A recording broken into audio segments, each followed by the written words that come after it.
आज हम अल्काइंस को स्टार्ट करेंगे और उसके साथ अल्काइंस की प्रिपरेशन को डिटेल के साथ समझेंगे। अल्काइंस अनसैचुरेटेड हाइड्रोकार्बन्स हैं जिनमें ट्रिपल बॉन्ड पाया जाता है और इनका जनरल फार्मूला CnH2n-2 होता है और इसमें जो n है वो नंबर ऑफ कार्बन एटम्स हैं जो कि इन्फिनिटी टाइम है, ये कुछ भी हो सकते हैं। अल्काइंस में क्रॉसपॉन्डिंग अल्कीन्स के कंपैरिजन में 2 हाइड्रोजन एटम्स कम होते हैं। अगर हम इथीन में देखें तो इथीन में 4 हाइड्रोजन एटम्स होते हैं लेकिन इथाइन में 2 हाइड्रोजन एटम्स होते हैं। अल्काइन भी अल्कीन्स जैसे सेम रिएक्शन परफॉर्म करती है लेकिन ये 2 मरतबा रिएक्शन को परफॉर्म करते हैं। 2 मरतबा से मुराद कि अगर हम हाइड्रोजनेशन ऑफ अल्कीन देखें तो उसमें एक हाइड्रोजन का मॉलिक्यूल H2 ऐड होता है, लेकिन जब हम इथाइन की हाइड्रोजनेशन करेंगे तो उसमें 2 हाइड्रोजन के मॉलिक्यूल्स ऐड होंगे। अल्काइंस में जो ट्रिपल बॉन्डेड कार्बन होती है वो ऐसी हाइब्रिडाइज होती है जिसकी वजह से इनकी जो ज्योमेट्री है वो लीनियर होती है और इनके दरमियान जो बॉन्ड एंगल है 180 डिग्री का होता है। अल्काइंस में ज्योमेट्रिक आइसोमेरिज्म नहीं होती क्योंकि इनमें जो डबल बॉन्डेड कार्बन एटम है उसके साथ सेम एटम्स अटैच होते हैं। ज्योमेट्रिक आइसोमेरिज्म के लिए कौन कौन सी नेसेसरी कंडीशंस हैं वो मैंने इस वीडियो में कम्प्लीटली एक्सप्लेन की, आप इस पे क्लिक करके देख सकते हो ऊपर आई बटन पर। अल्काइंस नॉन पोलर होते हैं और ये सिर्फ कार्बन और हाइड्रोजन से मिलकर ही बनते हैं। सो अल्केन और अल्कीन की तरह अल्काइन भी वाटर में इनसॉल्युबल होते हैं। ये थे कुछ फैक्ट्स कह लें अल्काइंस के बारे में जो कि पता होना जरूरी है। अब हम प्रिपरेशन देखते हैं किस तरह हम अल्काइन को प्रिपेयर करते हैं। First method dehydrohalogenation of vicinal dihalides. D का मतलब होता है रिमूवल, हाइड्रो का मतलब होता है hydrogen, halogen fluorine, chlorine, bromine, iodine and vicinal dihalides को मैंने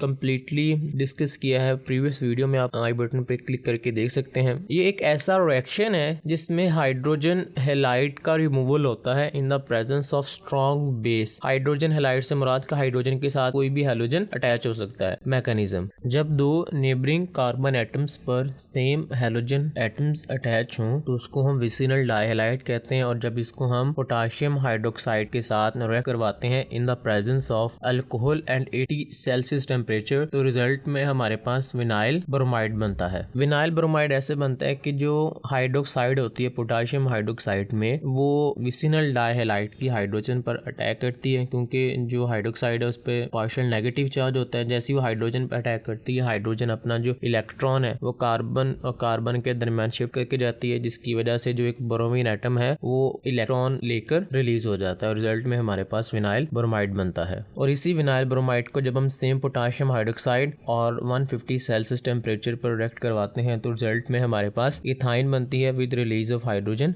ब्रोमाइड। सेकेंड है dehalogenation of tetra halide. Tetra का मतलब 4 और हैलाइड से मतलब क्लोरीन, ब्रोमीन, आयोडीन, हैलोजेंस के ऐसे हैलाइड से हमने हैलोजेंस को रिमूव करना है जिसमें 4 हैलोजेंस होते हैं। ऐसा रिएक्शन जिसमें 4 हैलोजेंस को हम रिमूव करते हैं टेट्रा हैलाइड से यूजिंग जिंक और मैग्नीशियम मेटल। जब हम टेट्रा हैलाइड को जिंक के साथ रिएक्ट करवाते हैं तो जिंक क्या करती है कि एक मेटल है, इसकी इलेक्ट्रॉन डोनेट करने की जो एबिलिटी है बहुत ज्यादा होती है जिसकी वजह से ये जो इलेक्ट्रॉन्स हैं वो ब्रोमीन के पास जाते हैं और जिंक क्या करता है कि 2 ब्रोमीन एटम्स को अपने साथ अटैच करता है और रिलीज हो जाता है। अब 2 ब्रोमीन एटम्स को क्यों अपने साथ अटैच करता है? क्योंकि इसकी ऑक्सीडेशन स्टेट +2 होती है, यानी ये 2 इलेक्ट्रॉन्स को रिमूव करता है और वो जो 2 इलेक्ट्रॉन्स हैं ब्रोमीन में ऐड होते हैं और रिजल्ट में ZnBr2 बनता है। नेक्स्ट स्टेप में अगेन जो जिंक है वो इथीन के साथ रिएक्ट करता है जिसके साथ 2 हैलोजेंस अटैच हैं। अगेन जिंक की ऑक्सीडेशन स्टेट +2 होती है, ये 2 इलेक्ट्रॉन्स रिलीज करता है और 2 जो ब्रोमाइड आइंस हैं वो जिंक के साथ बॉन्ड बनाकर ZnBr2 की फॉर्म में रिलीज हो जाते हैं और रिजल्ट में इथाइन बनता है। ये था आज का लेक्चर। अगर इसमें कोई भी कंफ्यूजन हो do let me know in comment section.